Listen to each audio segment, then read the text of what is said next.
Now, if you're here, you probably are or have been in a situation where uh, sales meetings, the meetings that you have with your sales team and your manager every week or every so often are somewhat not very productive. And in those meetings, sometimes managers continue to demand more activity and progress from salespeople, and they don't necessarily add a lot of value to the salesperson who's trying to push those deals forward.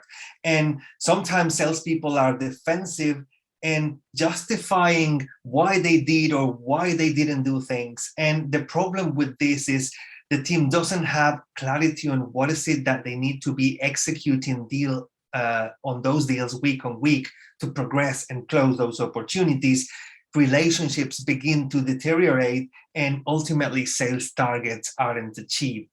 And we want to take that by executing and evaluating on the concepts that we've been seeing over the last few weeks. We want to go from a place where that's a reality to a place where the weekly sales meetings are a little bit shorter and more productive with a clear agenda, where salespeople are focusing on the right activities to progress opportunities, where the company, the organization, managers, and all the resources are aligned and actually helping salespeople progress those deals week on week. And ultimately, we will have salespeople consistently doing the right things, getting the support that they need, and where the organization is meeting their sales objectives. Now, I wanted to illustrate this with what tends to happen and what's the scenario here. So typically in your sales meetings, what tends to happen is you have a bunch of people and someone is just talking about deals, the same 4 deals week on week, and then the rest of the team is just sleeping. They're not in there. They're just, zooming out. And this typically looks like, if we talk about week 1, week 2, week 3, and then we imagine that each one of these columns, these 3 columns, is a week where you're having those sales meetings, internal sales meetings. Typically what tends to happen is we are talking, you have scenario A, where you're talking about opportunity 1, opportunity 2, 3, 4 in week 1, and then you're talking about the same opportunities week on week.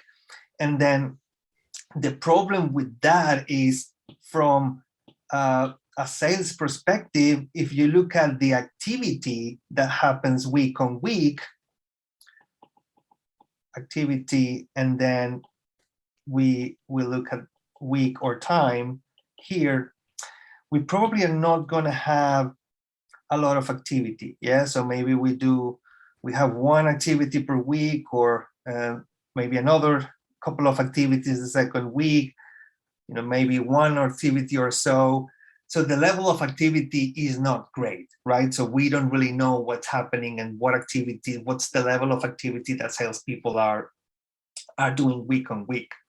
And if you look at then at the effectiveness of that, if we take, for instance, into account, so if we measure pipeline value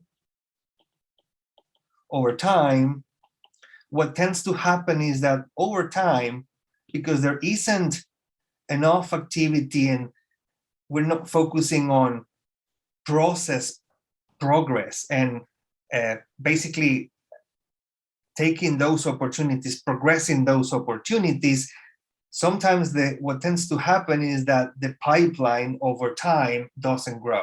The value of the pipeline, I'm talking about the real value of the pipeline, not how many opportunities are in there, right? And what a consequence of that is basically, if we measure sales over time, is because we're not doing enough activity, because that activity is not having enough, there's no effectiveness in terms of that activity translating into pipeline value growth, i.e. progressing deal step the problem with sales is that, sales are pretty much constant, or they're not growing as much as they should.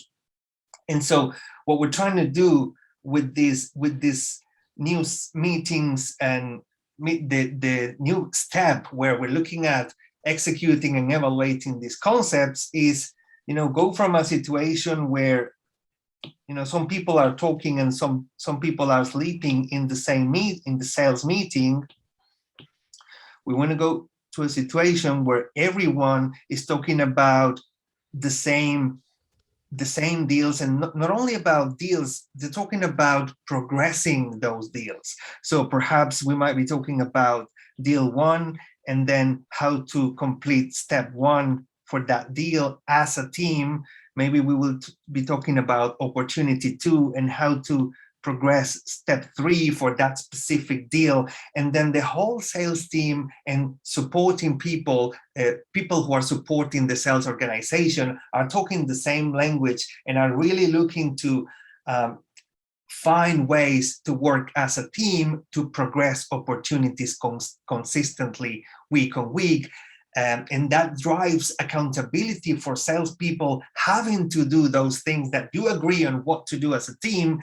And also it helps salespeople because once you have agreed on what is it that you need to do collectively to progress steps for specific opportunities, then you can start thinking about how you're going to help that specific salesperson progress that step that week on that specific deal. For example, if you agree that you need to find out or get decision makers on board, or get decision makers to tell you that the value of the deal, the ROI, is much bigger than the value of the deal, the cost of the solution, then you can discuss as a team how you're going to build a value business calculator, or how you're going to present that as a team collectively.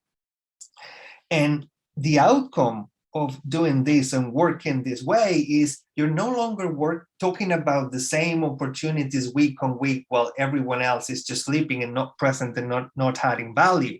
We're going from a scenario A to a scenario B, where maybe we're talking about opportunity 1 and how to progress step 1 on week 1, and maybe we will be talking about opportunity 2 and how to progress step 3. And maybe the following week, we will talk about same opportunity, but maybe we will have completed step 1 successfully. And then we're going to be talking about step 2 for that specific opportunity. And maybe for opportunity 2, we realize that we shouldn't be working on that opportunity for whatever reason. Maybe it's not making enough progress, or it's not meeting the qualification criteria that we've been seeing over the last few weeks. And maybe that opportunity will just fall. We will qualify out. But maybe the following week, that first deal is going to go to step 3. And there's going to be another opportunity 3, that we're going to try and complete or brainstorm together collectively on how to complete step 1. I'm talking about process milestones, as we saw before. And the impact of doing this is basically more activity. You will see that the activity goes up. You will see that the pipeline value will also go up, because as you progress milestones in the deal, because you will have probabilities associated to meeting that specific milestone, you will have a better way of measuring deal progress. And that progress will be directly linked to progressing steps. And there's going to be a quantity, an amount associated with completing that specific step. So that's why pipeline value will go up, and hopefully sales will go up as well in time as a direct consequence.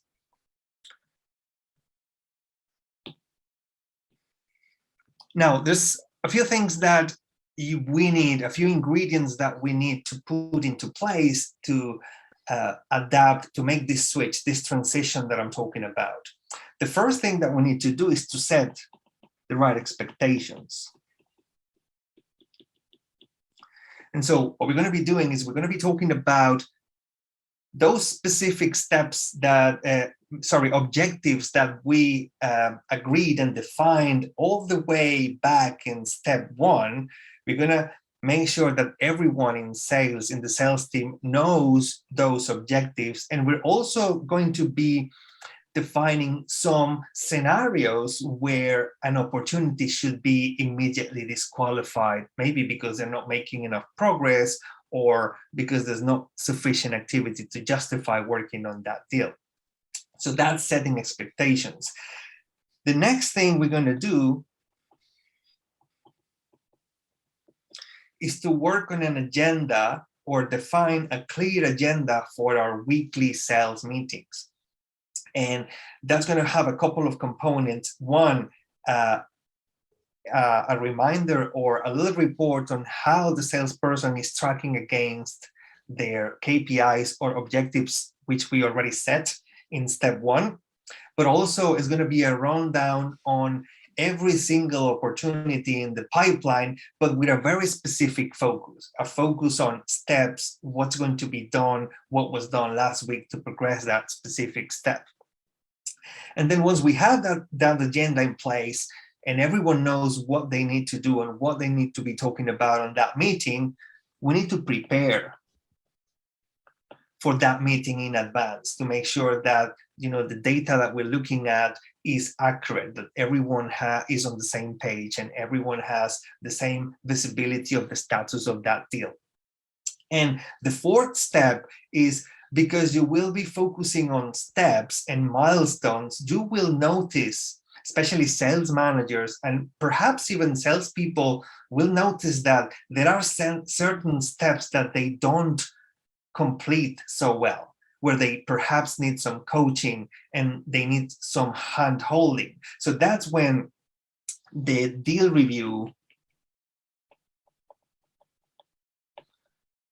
and coaching comes into place. And finally, over time, by putting this into practice, we should be doing some evaluation of what we're doing, which is what we call win-loss analysis. And it's eventually what's going to help us understand whether the process and the steps that we put together make sense, or perhaps whether we need to change steps, add new steps, remove steps, or maybe there are certain changes in the qualification criteria that we need to change, or perhaps maybe we need to be more conscious of how long opportunities take to progress and even disqualify opportunities that aren't making the right progress. And so by doing all of these things, we're going to go from a situation where those sales meetings aren't as productive as they should, and we are not working as a team on progressing opportunities week on week, to a situation where we're executing with excellence and we're evaluating all those things that we're executing on and tweaking, fine-tuning to get to a process and methodology and a way of working that's really productive. And the ingredients for that is, as I mentioned before, expectations, agenda, preparation, review, and analysis.